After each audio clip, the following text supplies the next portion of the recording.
ሰላም የኢትዮ ፎከስ ቤተሰቦች፣ ዛሬ በዝግጅታችን ሀገራዊ ትኩረት ያረፈባቸውን ሁለት ዋና ጉዳዮች ይዘንላችሁ ቀርበናል። በመጀመሪያም የብዙዎችን ትኩረት የሳበውና አሁንም ውሳኔ የሚጠባበቀው የወልቃይት ጠገዴ ሰቲት ሁመራ ቀጣይ ዕጣ ፈንታ ምን ሊሆን እንደሚችልና የመንግስትን አቅጣጫ እንቃኛለን። በመቀጠልም በትግራይ ክልል ፖለቲካ ውስጥ ከፍተኛ ውጥረት የፈጠረውን በአቶ ጌታቸው ረዳና በአቶ አሸተ ደምለው መካከል የተፈጠረውን ፍጥጫና መዘዙን በዝርዝር እንመለከታለን። እነዚህንና ተያያዥ መረጃዎችን በዝርዝር የምናቀርብላችሁ ይሆናል። እስከ ዝግጅታችን ፍጻሜ ድረስ አብራችሁን ቆዩ።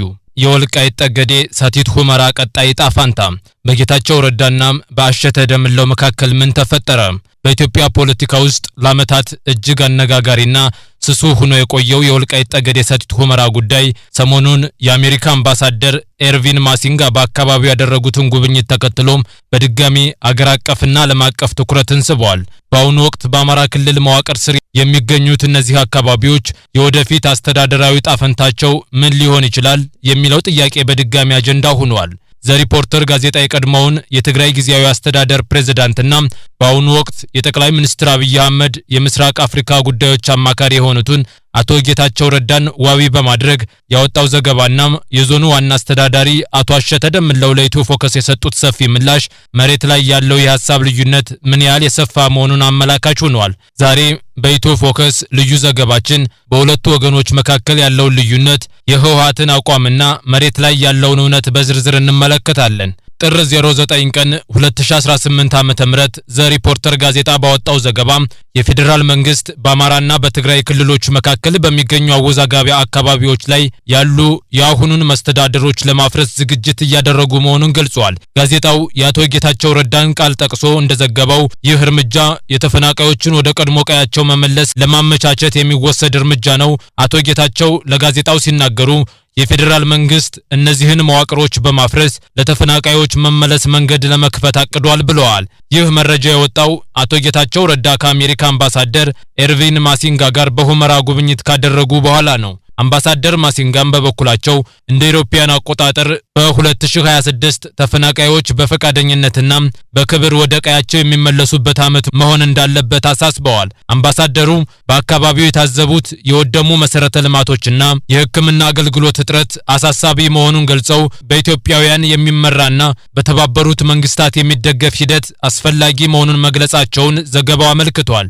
ከትግራይ ወገን የሚሰሙ ድምጾች በተለይም የህወሓት አመራሮች አቋም ጉዳዩን ከፕሪቶሪያው የሰላም ስምምነት አፈጻጸም ጋር በጥብቅ ያያይዙታል። የትግራይ ክልል ጊዜያዊ አስተዳደር ፕሬዝዳንትና የጸጥታ ዘርፍ ኃላፊ ሌተናል ጀነራል ታደሰ ወረደ በቅርቡ በሰጡት መግለጫ ተፈናቃዮችን ወደ ቀድሞ ቀያቸው መመለስ ጊዜ የማይሰጠው ተግባር መሆኑን ገልጸዋል። እንደ ህወሓትና ጊዜያዊ አስተዳደሩ እይታ በጦርነቱ ወቅት በአማራ ኃይሎች ቁጥጥር ስር የዋሉ አካባቢዎች ወደ ቀድሞው የትግራይ መዋቅር መመለስ አለባቸው። ህወሓት እነዚህን አካባቢዎች ምዕራብ ትግራይ ብሎ የሚጠራቸው ሲሆን ተፈናቃዮች ሳይመለሱና ነባሩ መዋቅር ሳይመለስ የሚደረግ ማንኛውም አይነት ፖለቲካዊ እንቅስቃሴ ተቀባይነት እንደሌለው በተደጋጋሚ ሲገለጽ ቆይቷል። አቶ ጌታቸው ረዳም ለሪፖርተር በሰጡት ቃል የፌዴራል መንግስት መዋቅሮቹን ለማፍረስ ማቀዱን እንደ ትልቅ ስኬትና ለሰላማዊ ስምምነቱ ተግባራዊነት እንደ ወሳኝ እርምጃ ነው የተመለከቱት።